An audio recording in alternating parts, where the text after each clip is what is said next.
जिल्ह्यात गेल्या 15 दिवसात जिल्ह्यातील काही तालुक्यांमध्ये अवकाळी पावसाने हजेरी लावली। त्यामुळे भुईमूग पिकाचे मोठ्या प्रमाणात नुकसान झाले। जिल्ह्यात रात्री झालेल्या मुसळधार पावसामुळे उन्हाळी भुईमूग पिकाचे मोठ्या प्रमाणात नुकसान झाले। दारव्हा तालुक्यात बोध, बिजोरा, दत्तापूर, मांकिनी, हातनी या गावातील शेतकऱ्यांनी उन्हाळी भुईमुगाची लागवड केली होती। मात्र जिल्ह्यात काल पडलेल्या मुसळधार पावसामुळे शेतामध्ये काढून ठेवलेल्या या पिकांचे मोठ्या प्रमाणात नुकसान झाले। शासनाने तातडीने पंचनामे करून नुकसान भरपाई द्यावी अशी मागणी शेतकरी करीत आहे। तरी आज जे अवकाळी वादळी वाऱ्यासह जे गारपीट झालेली आहे त्यामध्ये माझ्या भुईमूग व तीळ पिकाचं खूप नुकसान झालेलं आहे। तरी माझी शासनाला एकच विनंती राहील की माझ्या शेतात येऊन पंचनामा करावा व मला जास्तीत जास्त नुकसान भरपाई देण्यात यावी।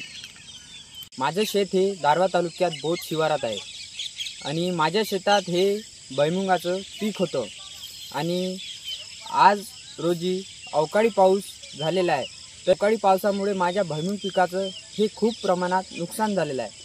तरी मी सरकारना एवढीच विनंती करतो की माझ्या शेतात पंचनाम्याला तुमचे सहकारी अधिकारी हे यावे आणि माझ्या शेतात हे भुईमुग पिकाला थोडंफार आम्हाला मदत द्यावी।